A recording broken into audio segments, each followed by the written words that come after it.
Artinya sebenarnya Allah tuh ngasih kesempatan kita berkali-kali ya. Iya.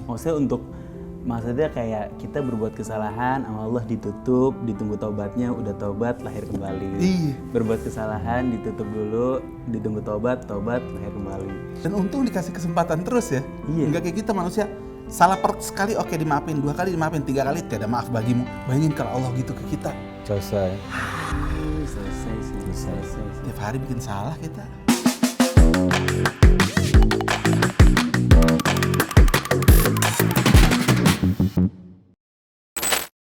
Assalamualaikum, selamat datang di program baru Belum Lulus Ngaji. Ya salam sama Kak Musa dan Kak Firman Muslim Tahir. Masya Allah. Kak Iman, apa kabar, sehat? Alhamdulillah sehat. Kamu sama kabar sehat? Alhamdulillah sehat. Ya Allah, akhirnya kumpul lagi kita bertiga. Akhirnya kumpul lagi. Kok nervous ya Kak Iman ya? Nervous banget. Kenapa sih nervous? Karena kita belum lulus ngaji. Iya. Karena kalian baru mampir ke channel keren yang ini ya. Karena sekarang Channelnya- kita hadapin udah jadi ustaz. Iya betul. Ustazah. Dulu kita tunjuk-tunjuk Kak Iman. Iya. Iya. Kadang kita jitak ke tas sendiri. Jadi buat yang belum tahu, kita bertiga pernah ada satu program nih dulu namanya Minggu Malam Santuy ya. Iya. Kita ibaratnya bacot-bacot lah bertiga ya. Bacot-bacot bertiga tentang semua hal. Dulu gurunya saya. Sama, sekarang juga Sekarang gurunya murid Kaiman. murid paling bangor ya. Cuma pertama Kaiman galau keluar. Kedua Kamusa ke Yaman. Akhirnya bubar itu program. Alhamdulillah sekarang dikumpulkan kembali. Namanya jodoh, mau berpisah bakal kumpul lagi. Masya Allah. Asik. Tapi bukan itu alasannya. Apa sih? tuh? Alasan pertama karena Habib Isa udah terlalu tenar sehingga waktunya sangat Nah, terbatas. itu dia. Astagfirullahaladzim. Dari minggu ke minggu kita tidak bisa Mendapatkan mendapatkan betul. waktu. Masa sih? Betul. Jadi Enggak, orang Kaiman duluan yang keluar. enggak deh. Itu ya, itu benar. Itu Kak Iman benar ya. Kamu masa ke Yaman. Iya. Ada titik di mana Musa sama Isa siaran berdua lama. Ini Kak Iman gimana nih udah Musa serius? serius. Iya, berdua doang terus, Musa udah terusan berdua. udah disentil-sentil kan waktu itu siarannya radio, udah disentil-sentil Kak Iman disebut-sebut namanya, udah dikasih kode-kode. Kaiman supaya mau kembali. datang nggak jadi, ya kan sering banget. Betul. Udah dibeliin makanan, minuman. Tuh. Udah kita bacain Fatihah Kak Iman on air. Fatihah meninggal. Jadi hari ini kita newborn aja lah ya. Newborn. Mumpung bulan Muharram ya. Mumpung bulan Muharram. Gimana maksudnya newborn tuh apa sih, Kak? Kita kan lahir kembali nih. Kita siaran bareng lagi kan. Oh iya sih benar. Terus dalam tahun baru Islam. Kita kita introspeksi atas kesalahan-kesalahan tahun lalu menjadi hamba yang lebih baik tahun ini. Amin ya rabbal alamin. Jadi menjadi newborn. Sebenarnya dalam Islam newbornnya banyak loh, Bib. Iya. Iya iya. Idul Fitri Iya benar. kita newborn. Kembali fitri. Tahun baru Islam juga newborn. Pas Idul Adha, pas lagi di wukuf di Arafah kita doa ke sebanyak-banyaknya. Newborn. Sebenarnya banyak banget ya timing Allah memberi kesempatan kepada kita untuk menjadi fitrah lagi. Artinya sebenarnya Allah tuh ngasih kesempatan kita berkali-kali ya. Iya. Maksudnya kayak kita berbuat kesalahan sama Allah ditutup, ditunggu taubatnya, udah taubat lahir kembali. Iya. Berbuat kesalahan ditutup dulu, ditunggu taubat lahir kembali. Dan itu ada terus ya kesempatannya, momennya. Dan untung dikasih kesempatan terus ya. Iya. Enggak kayak kita manusia salah sekali oke dimaafin, 2 kali dimaafin, 3 kali tiada maaf bagimu. Bayangin kalau Allah gitu ke kita. Selesai. Selesai sih. Tiap hari bikin salah kita. Betul. Makanya kenapa? Lanjut. Makanya cara Ini belum ketemu nih, chemistry-nya belum nyambung nih. kayak mau napas tapi nggak jadi ngomong. Tadi Ya makanya kan cara kita dapat maafnya Allah ya kita maafin orang gitu. Kalau kita maafin orang kata Allah wa anta'fu wa antasfahu ala tuhibbuna ayyafirallahu lakum. Kalian saling maafin aja satu sama lain. Kalian seneng kan kalau dosa kalian diampuni oleh saya, Allah Subhanahu wa taala maksudnya. Iya. Kalau kamu mau dapat ampunanku, kata Allah, saling maafin satu sama lain. Ketika kamu memaafkan orang lain yang salah kepadamu, Allah akan maafin kesalahan-kesalahan kita semua. Maafin Ana, Bib. Maafin Ana Musa. banyak salah banget kan. Musa. Banyak salah Kak Iman. Salamannya jauh. Tapi bener ya Kak Iman ya. Bahkan tuh Allah kadang sering ngasih sinyal gitu ke kitanya aja yang nggak sadar. Itu bisa membuat kita lahir kembali dalam versi yang lebih ringan gitu. Misalkan nih, Musa pernah ketemu sama orang, udah lama gak ketemu gitu, terus dia sekarang jauh terkenal lah, banyak followers dan lain-lain. Ada antum? Bukan. Ini hamba Allah. Oh iya. Hamba Allah. Begitu ketemu, Musa nyapa kan, apa kabar? Bahkan dia salaman aja nggak nengok, nggak ngeliat Musa Kak. Dia salaman nggak ngeliat Musa, dia lagi ngobrol, dia tetap ngobrol sama orang, bahkan nggak nengok gitu, ngasih tangan doang. Iya. Bahkan nggak bilang, iya nggak gitu, ngasih salaman aja. Nah di titik itu, akhirnya Musa sadar, oh mungkin dulu sebelumnya Musa pernah begitu sama orang lain dan gak sadar. Mungkin sama tukang parkir karena kita lagi sibuk, gak sempat bilang makasih. Mungkin ada security negur, kita acuh tak acuh. Cara Allah membuat kita lahir kembali dengan cara sesimpel itu. Kan tuh lahir kembali dalam versi mini tuh. Iya. Ya kan? Nah, kadang banyak Allah ngirim isyarat-isyarat gitu tuh. Nah, gimana caranya tuh kita bisa pintar menangkap isyarat? Gimana Kemal? Tapi Kak Musa kayaknya nggak mungkin gitu deh. Kak Musa Enggak, banget. bisa jadi. Kayaknya Bisa jadi begitu. Musa baru sadarnya begitu. Musa baru sadarnya ketika ada kejadian-kejadian gitu. Nah, sekarang kan kita udah punya guru. Kita tanya ke guru. Karena ada guru. Gimana tuh? Gimana cara menangkap pesannya tuh gimana tuh? Cara menangkap pesan bahwa Iya, setiap kejadian tuh gimana cara kita menangkap pesan dari Allah supaya tepat nangkepnya tuh. Oh, maksud Allah tuh dari kejadian ini begini. Maksud Allah dari kejadian itu tuh begitu gitu. itu kan kepekaan tuh kan harus dilatih kan. Kita tuh kayak pernah kita Kaiman ngobrol sama Wafda gitu. Gimana seorang aktor itu bisa dapat kepekaan dari dunia aktingnya kan. Dan sebenarnya ada banyak sekali cara kita melatih kepekaan untuk dapat hidayahnya Allah Subhanahu wa taala. Cara paling gampang untuk kita melatih kepekaan adalah banyak-banyak zikir sama Allah Subhanahu wa taala. Dengan zikir itu kan kita ngapusin apa yang selama ini tertutup di dalam diri kita. Utamanya adalah istighfar. Yang bikin kita terhalang dari hidayah itu dosa kita sebenarnya. Iya. Dosa itu yang sering kita jadi nggak peka ya. Betul. Iya. Mas Kak Musa ini baik, peka banget. Waduh, ampun Kaiman.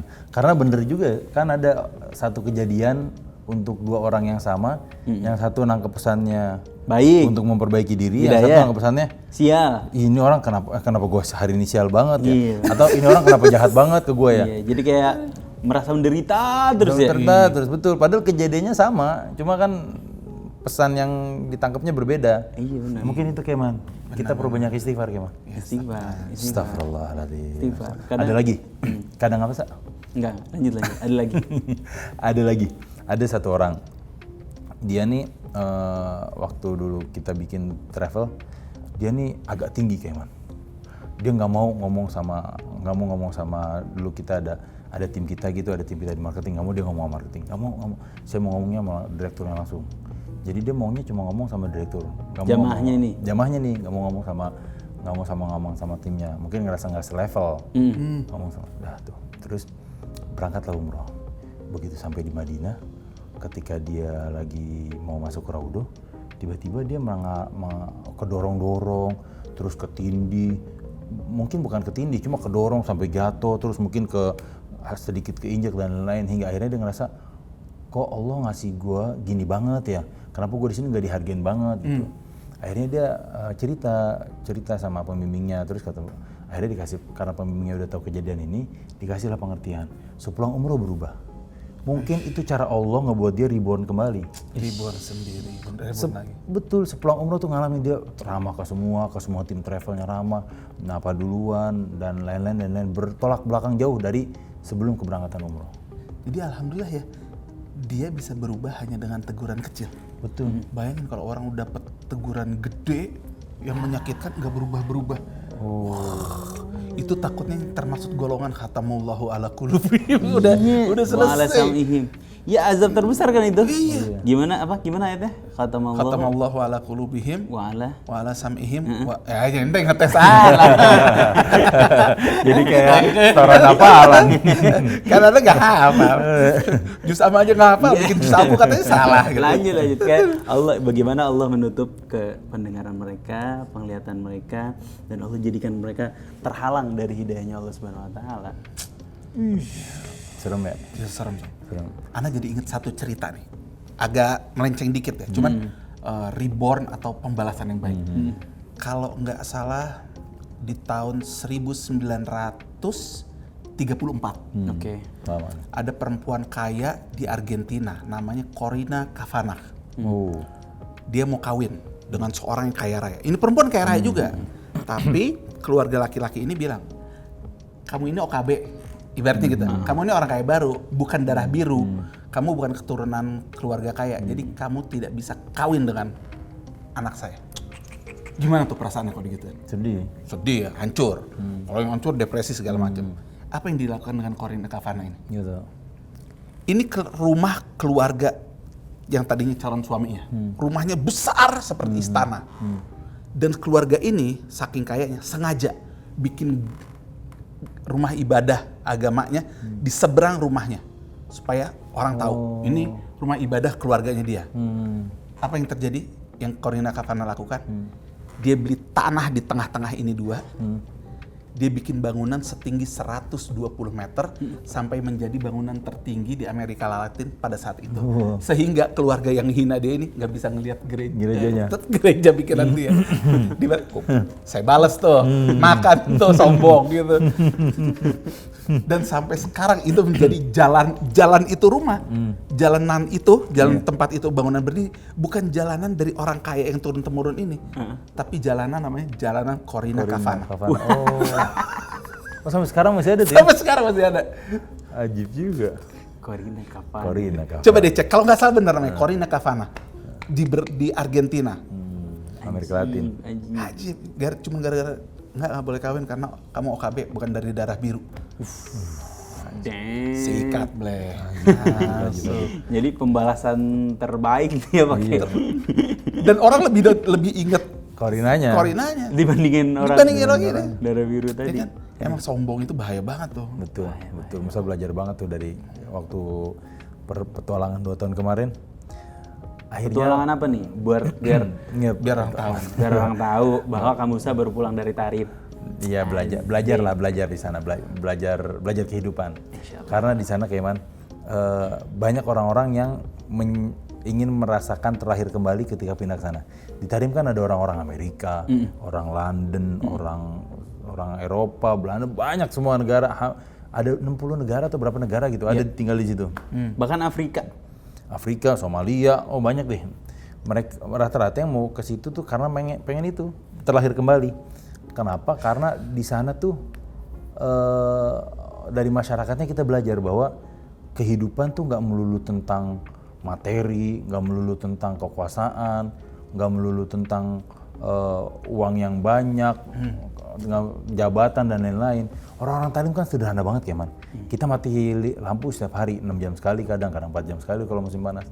Tapi orang Tarimnya tuh ngelihat kehidupan sebagai ya udah dijalanin aja dan nggak ada ngeluh sama sekali. Akhirnya dia merasakan kenikmatan atas kesederhanaannya. Luar biasa. Banyak, bener Keman. Ada muhandis, tukang di Tarim. Kan tukang di sana bayarannya nggak besar. Mungkin kalau dirupiahin sehari 50.000 atau mungkin 70.000 kalau lagi banyak customer. Mungkin di bawah itu 30.000, 20.000 gitu. Nah, pijet di Tarim itu karena nggak ada yang sedikit yang bisa mijet, harganya lumayan tinggi Keman. Sejamnya tuh kalau dirupiahin mungkin 180.000-an. Nah, Musa nawarin ke muhandis ke tukang yang biasa bantu di rumah nih. Namanya Salim, Lim. Ente mau nggak? Ane ajarin mijet Lim. Aman ntar kita belajar bareng-bareng. Kita bisa belajar dari YouTube, bisa belajar. Pokoknya kita diajarin mijet sampai bisa. Begitu ente bisa, nanti Ane tawarin ke teman-teman di Indonesia di grup-grup WhatsApp nih, siapa yang mau pijet sama Salim. Sejamnya tuh bisa dapat 180.000 Lim. Berarti nanti kalau sehari kerja 5 jam aja udah berapa? Udah 900.000. Jauh nanti kerja sehari bisa libur 5 hari 6 hari. Kalau berdasarkan kebutuhan hidup sekarang. Terus Musa pikir kan Musa niatnya bantu dia, solusi dong. Terus jawaban Salim apa? Gini Sa, yang ente tawarin itu belum tentu Ane bisa dapat berkahnya. Yang Ane lakuin sekarang nih, walaupun dapatnya sedikit, tapi itu berkah. Ane bisa bantu ente kesulitan kan sekarang rumahnya, Ane bantu, Ane bisa bantu orang lain, banyak yang Ane bisa bantu. Sehingga ini Ane yakini dapat banyak berkah. Yang ente tawarin ini belum tentu berkah kata dia. Dia tahu diri ya. Maksudnya bukan tahu diri nggak mau dunia yang lebih, nggak. Dia mikirnya jauh loh. Kata dia, kalau gue pindah jadi tukang pijit, nanti yang jadi tukang siapa? Iya. Betul. Dan akhirnya kan niatnya Musa yang mau nolong dia jadi Musa yang ditolong dia kan. Terbuka tuh perspektif baru, oh iya ya. Dan ternyata dengan segala kesederhananya saling bahagia-bahagia aja. Tapi terakhir pulang, Masya Allah orangnya baik, bahagia, nggak ada masalah. Kalau ketemu selalu senyum. Piring kamu bisa diambilin. Iya. Katanya piring kamu bisa diambilin sama Salim. Enggak, Udah ditinggal emang. Emang udah ditinggal terus saling manfaatkan karena emang udah ditinggalkan rumahnya udah kosong. Tapi gambarannya tuh begitu. Jadi dari situ tuh kita belajar, oh ternyata hidup tuh nggak harus punya banyak untuk bahagia. Ngeliat contoh nyatanya, selama ini kan kita cuma denger quote-quote itu aja kan. Iya benar. Begitu ngeliat nyatanya tuh, oh ternyata memang begitu gitu. Nggak dengan sederhana pun masih bisa sangat bahagia. Dan akhirnya itu yang ngebuat banyak orang-orang dari seluruh dunia tinggal di situ, Kaiman. Yang padahal dunia kan kayak nggak ada gitu di Tarim. Mall nggak ada. Boro-boro bioskop mall aja nggak ada. Supermarket paling mewah tuh kayak Alfamidi di sini deh. Oh iya. Itu paling mewahnya di sana. Kayak Alfamidi di sini. Jadi bener-bener di sana orang-orang kayak dunia tuh kayak diceraiin. Kamu saya tanya, antri bensin berapa jam kamu Sa? Iya. Nah, kalau lagi susah pernah Kaiman 1 jam 45 menit buat antri bensin. Antri bensin. Nah, cuma kalau Ada yang nyanyi MBG nggak? MBG. Makan bahu beri gratis. Nah, antri bensinnya kan panjang ya. Tapi banyak juga teman-teman dari Tarim tuh begitu antri sepanjang itu, misalkan dia antri motor, begitu isi bensin, kalau kita kan udah antri sepanjang itu isi full dong. Lama ngantrinya hampir 2 jam. Itu ngisinya cuma 2 liter, 3 liter karena memang keadaannya sesederhana itu. Tapi Kaiman, walaupun bensin susah, kalau seandainya Kaiman naik motor, terus mogok motor Kaiman di jalan, dorong aja sebentar, hampir bisa dipastikan nanti ada orang Tarim yang menepi, dikasih bensin dia ke Kaiman. Walaupun bensin dia cuma 2 liter mungkin di dalam tangki, atau cuma 1 liter, dikasih sedikit buat Kaiman nih, biar bisa sampai ke pom bensin. Atau bisa sampai pulang. Tapi emang iya ya, yang kita lupakan itu adalah matematika Allah tuh nilai keberkahan itu. Betul. Kalau nilai matematika manusia kan 1 tambah 1 sama dengan 2. Pengali keberkahan itu yang unlimited. Iya. Ya kan kadang-kadang kita ini terutama yang biasa tinggal di Indonesia apalagi Jakarta nih. Kita selalu berhitung materialistis. Kalau kita punya duit 1 juta dibagi 2 500 dibagi 4 250. Nah, makin banyak orang ya, tandanya pembagi hasil yang kita dapat makin kecil. Betul. Mereka lupa nilai keberkahan dari Allah itu. Kadang-kadang pembaginya banyak, justru kita bahkan lebih menikmati lebih banyak. Ana punya kenalan gini, ketemu di masjid di salah satu di daerah Jakarta Selatan gitu. Tampilannya biasa, Bib. Biasa banget. Biasa kayak anak pikir jamaah tablik. Biasa banget. Enggaknya pas dikenalin, man, itu orang pengusaha. Pengusaha apa? Pengusaha macam-macam. Hampir semua di sini sewa sound system, tenda, kursi semua ke dia. Tapi dia hanya begini. Kebutuhan hidup saya misalnya per bulan 30 juta. Kalau dia mendapatkan 50 juta, maka 20 jutanya dia sumbangin. Tapi kalau dia dapat 80 juta, 50 jutanya disumbangin. Jadi apa yang dia dapat tidak meninggikan lifestyle dia, tapi meninggikan infak dan sedekah dia.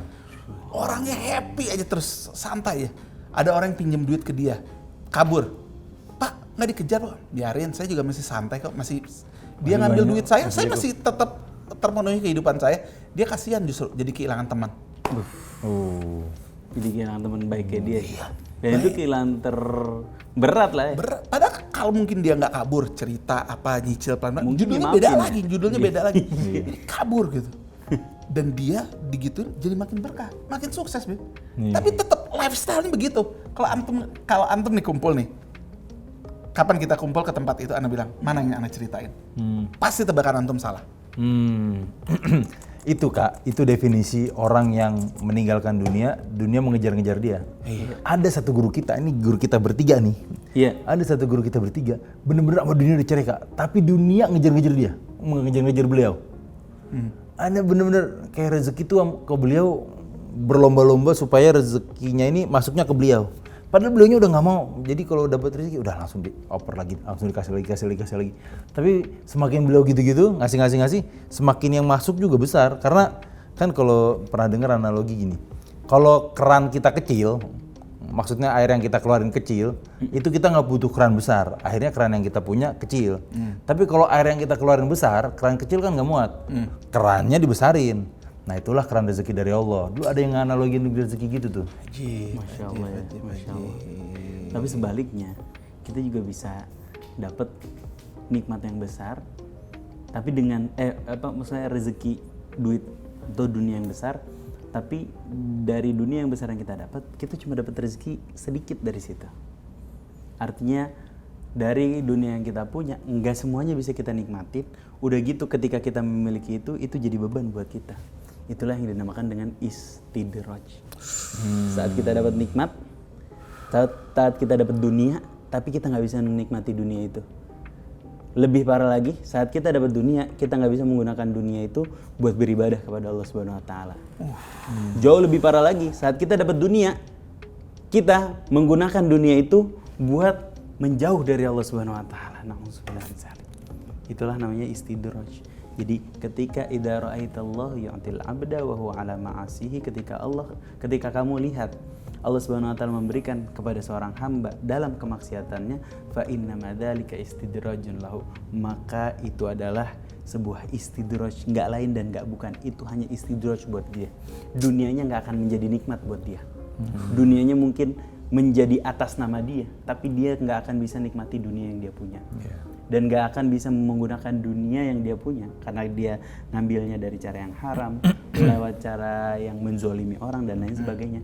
Dunia itu jadi beban dia di hadapan Allah Subhanahu Wa Taala, jadi beban hidup dia di dunia, jadi beban hati dia di dunia. Dia nggak tenang punya dunia itu, dan dunia yang dia miliki tidak lain dan tidak bukan menjadi jarak atau menjadi penjauh antara dirinya dan Allah Subhanahu Wa Taala.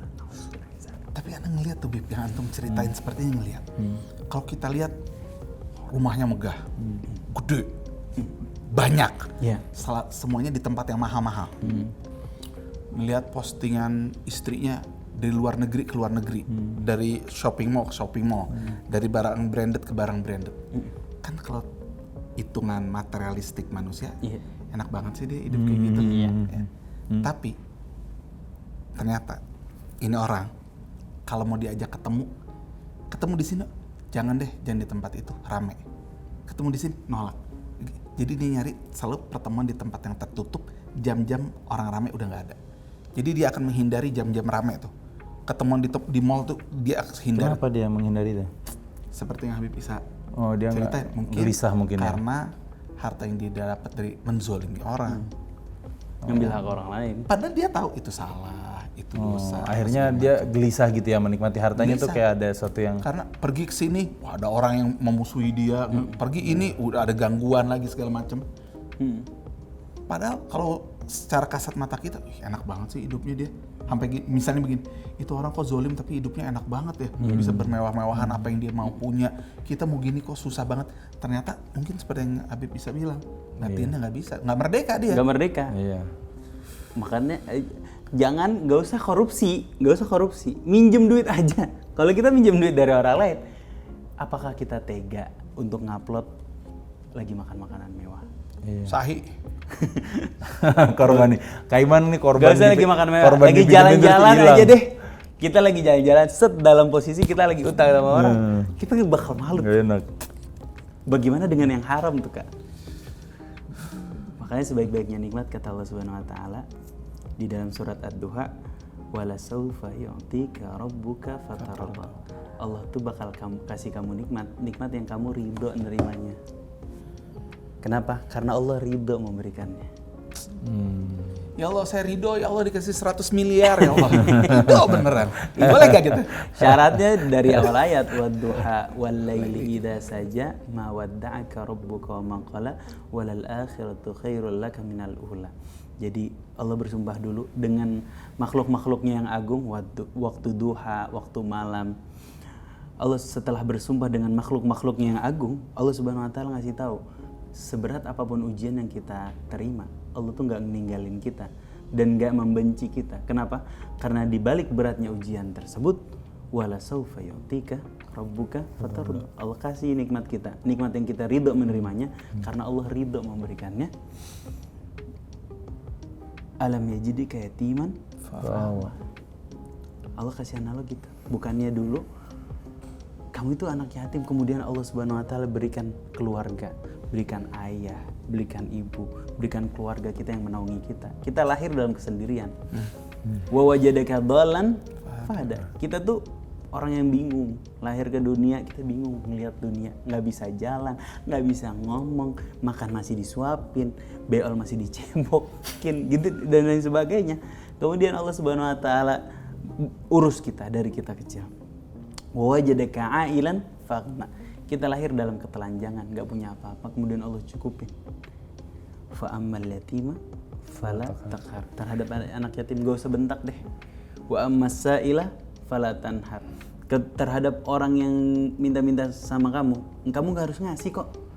Kalau kamu nggak bisa ngasih, kamu jangan menghardik orang yang minta, jangan mempermalukan ibaratnya. Kalau nggak bisa ngasih, nggak usah mempermalukan aja. Wa amma bi ni'mati rabbika fahaddits. Terakhir, terhadap nikmat yang udah kamu punya sebelum nanti Allah kasih nikmat yang Allah ridhoin dan kamu ridho menerimanya. Terhadap nikmat yang sudah kamu punya, hadits, ceritain, tunjukin.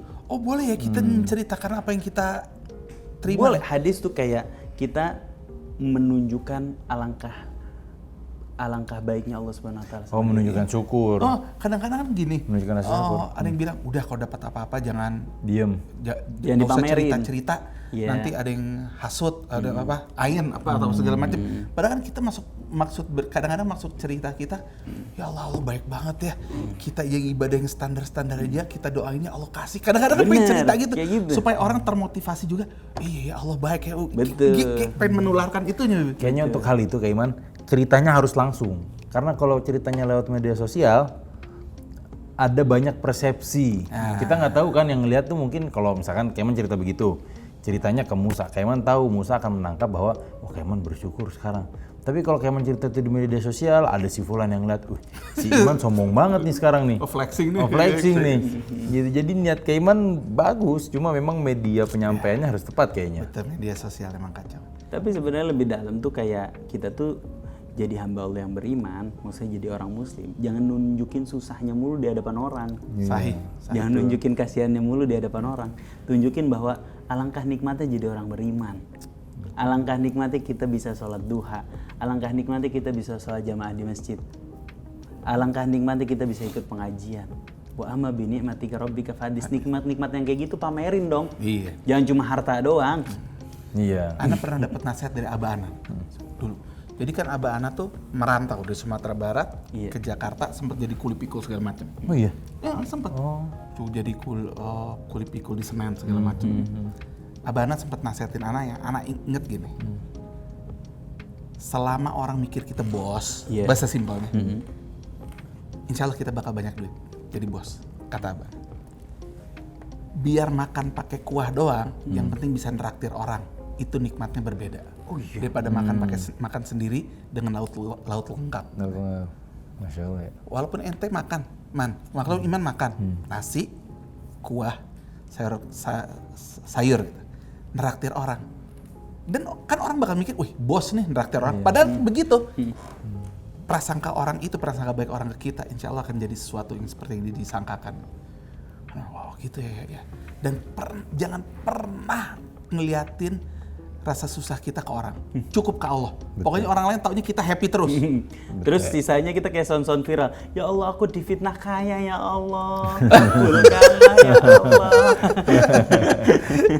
Aku difitnah banyak duit ya Allah, kabulkanlah fitnahan itu. Itu dalam sih kata-kata Bapak ya Kaiman sih. Selama kita dianggap bos, gak usah khawatir. Itu Ana inget banget, Abah Ana ngomong lagi kecil sama kita kata-kata itu. Sampai sekarang Ana tertanam. Itu sekarang ini Kak, yang abahnya Kaiman ajarin, sekarang orang-orang mulai mempopulerkan dengan nama yang terlihat lebih modern. Termasuk yang afirmasinya harus seakan-akan harus jadi kaya dulu supaya bisa jadi kaya. Itu sebenarnya yang bapaknya Kaiman ajarin dulu tuh. Mungkin ayah dulu nggak tahu bahasa kerennya. Setelah sekian puluh tahun ternyata baru dipopulerin sama orang-orang sekarang. Kan sekarang gini Kak, orang-orang bilang gini, kalau seandainya kamu jadi kaya, bersikaplah seakan-akan orang kaya. Maksudnya gimana? Ya kalau lagi makan, bayarin dong supaya Allah ngeliat, oh lu tuh pantes jadi orang kaya. Kalau seandainya belum apa-apa udah nahan-nahan uang buat orang lain, oh lu belum pantas, ya udah begini aja dulu sampai di titik lu pantas, baru dikasih. Mempantaskan diri sendiri dulu ya. Betul, termasuk dari pemikiran. Ibaratnya kalau mau punya mobil 2, garasinya siapin dulu buat 2 mobil gitu kan. Betul. Seperti kamu siapa mau punya mobil berapapun ya cukup buat apa ya Allah. Tapi zaman sekarang ya mahalan harga garasi daripada harga mobilnya. Harga tanahnya mahal banget sekarang ini. Apalagi kalau di tengah. Tapi titik reborn titik apa yang membuat Habib Isa dan Habib Musa menjadi reborn? Kaiman dulu. Gimana? Sebagai orang yang paling tua. Ana kayaknya baru-baru ini. Setelah Umi Ana meninggal, itu bagi Ana titik reborn terbesar. Antum dulu deh. Ada ceritanya jadi berat. Gak apa-apa. Nggak mau, keluar nggak? Jadi akhirnya Ana mencapai titik gini. Gue udah gak mau apa-apa ya Allah. Saya pengen orang sekitar saya, orang-orang yang saya sayangin bahagia. Udah. Itu aja. Kenapa tuh Kak? Maksudnya kenapa bisa sampai di kesimpulan itu ketika ibu berpulang? Apa ya? Jadi nggak tahu kamu karena bagi Ana, Ana ngedoain orang-orang yang Ana sayangin itu bahagia. Karena nggak bahagia itu berat. Itu sih. Iya, berat banget sih. Karena Musa Isa tuh ngeliat Kaiman sama ibu bener-bener sebegitu deketnya. Iya. Di antara semua anak-anak ibu yang lain mungkin yang terlihat yang Musa dan Isa lihat paling deket tuh Kaiman yang paling total. Kaiman mungkin karena itu akhirnya ketika ibu berpulang rasanya ya pasti kita juga nggak bisa membayangkan saya. Tapi korelasinya apa ke meninggalnya ibu sama pengen melihat orang-orang sekitar bahagia? Nggak bahagia tuh nggak enak. Karena udah merasakan jadi udah merasakan di titik yang ternyata titik ini nih gak enak banget. Jangan sampai orang-orang lain ngerasain apa yang Kaiman rasain, gitu bukan? Iya, that's right. Mudah-mudahan orang-orang sekitar Ana, orang-orang yang baik yang Ana sayang, hidupnya bahagia semua. Amin. Jadi sampai udahlah maunya begitu tuh. Iya. Kamu hidup bahagia, Isa bahagia, istri Ana bahagia, anak-anak bahagia, tetangga-tetangga yang baik semua bahagia, udah itu aja. Amin. Karena dengan kita bahagia, bayangin, kuncinya bahagia. Kalau Habib Isa hidup dalam keadaan bahagia, insya Allah sholatnya bisa lebih mudah khusyuk daripada dibanding sakit. Apabila kamu hidup dalam keadaan bahagia, kamu akan lebih mudah mengambil keputusan yang bijak. Apabila kamu dalam keadaan bahagia, tentu bahagianya dengan keimanan dan ketakwaan ya. Apabila dalam keadaan bahagia, kamu akan lebih memperhatikan orang lain untuk ikut bahagia juga. Karena happiness itu menular dan layak untuk ditularkan. Kalau kesedihan kalau bisa jangan ditularkan, udah ditutup, berhenti, jangan disebar, gitu kan? Bahkan Allah kan yang bilang la takhaf wa la tahzan gitu. Jangan bersedih kan, jangan nggak bahagia kan, jangan bersedih, ya jangan takut, jangan bersedih, karena Allah bersama kita gitu ya Bib ya. Kalau salah dibetulin. Jadi emang Allah tuh memperingati, jangan nggak bahagia, kita harus bahagia. Allah Maha Pengasih, Maha Penyayang, Maha Pengampun, Maha Penolong. Semua yang baik-baik ada di Allah. Kenapa harus nggak bahagia? Harusnya seperti itu. Gitu. Sampai makanya, mudah-mudahan kita semua Allah berikan kebahagiaan dunia akhirat. Amin. Kamu kalau Apa ya? nikah barangkali. Kamu itu kalau Isa lihat sebagai ada ya, sebelum nikah sama habis nikah beda. Iya. Bedanya apa, Sa? Nggak tahu, jadi lebih deket sama mama habis nikah. Oh enggak, karena sebelum nikah udah deket, cuma Isanya aja jarang di rumah. Jadi nggak ngeliat. Yeah. Jadi nggak ngeliat. Di pesantren. Melalang buana. Terus kosan, terus Kosan, ketarim. betul. Itu kamu semakin dekat sama mama tuh ngeliat Kaiman. Kamu ngeliat Kaiman deket sama ibu, hidupnya mudah. Oh gitu. Akhirnya ngerasa, oh nih jangan-jangan cheat hidup muda nih deket sama ibu. Bener Kaiman, Musa ngalamin. Semakin deket sama orang tua ya, terutama sama ibu, Allah tuh kasih kita kemudahan-kemudahan. Jadi kalau seandainya mungkin sebelumnya kalau kita melakukan sesuatu gitu, prepare-nya ini A, B, C, D, bikin plan-nya tuh detail, panjang gitu. Ternyata nggak usah bikin detail panjang dan lebar, deketin ibu tuh jadi shortcut tuh. Tapi emang andalannya mama banget sih kamu Musa. Apa banyaknya kamu Musa. Kita, ya yuk bisa kok. Nggak mau dianterin kamu saja. Sakit hati sih dikit. Cuma ya nggak apa-apa. Yang serumah gak dipercaya gitu ya. Iya. Ya Allah. Nggak pernah ada lagi jalan sama mama. Makan gitu sama adik-adik gitu. Makan. Mama nanya, kok Isa nggak kerja sih? Iya kan hari Sabtu. Kerja sana. Ngapain mah? Ya ceramah kek. Ceramahin siapa orang belum ada yang ngundang. Kayak dia pegel gitu kita di rumah. Suruh pergi. Tapi emang iya, Ana pernah lagi pergi sama kamu, Habib Musa, sama satu lagi siapa lupa. Salah satu guru kita ya. Tiba-tiba ibunya Habib Isa sama Habib Musa telepon minta ditemenin kamu Musa. kan ada Isa mah di rumah. Ya udah nih nunggu Musa pulang. Ya itu salah satu tips tuh Kak buat hidup mudah dan hidup bahagia, mungkin salah satunya itu. Apa yang kita kasih ke orang tua akan berbalik jauh lebih besar ke kita dalam bentuk kemudahan, dalam bentuk banyaknya rezeki, dalam bentuk mungkin juga nurun jadi ke anak-anak kita jadi sehat dan lain-lain. Itu Musa ngeliat Kaiman. Bener. Salah lihat ya? Enggak, Kaiman sama ibu kan dulu ya saya ketika ibu hidup. Enggak salah lihat. Bener, jadi memang tips shortcut. Jadi kalau ada bukunya tuh tabungan kebaikan. Jadi Allah Akbar yang nulis Pak Rahmat kalau nggak salah. Dia punya teori gini Kak, menarik teorinya. Kalau kita mau 10, kita bisa dapat 10 dengan cara ikhtiar kita sampai 10. Jadi kalau kita misalkan mau 1 juta nih, ya ikhtiar kita harus nilai 1 juta, bisa kita dapat 1 juta. Iya, oke. Tapi kalau kita mau 1 juta, ikhtiar kita cuma 500.000, bisa nggak kita dapat 1 juta? Bisa. Caranya gimana?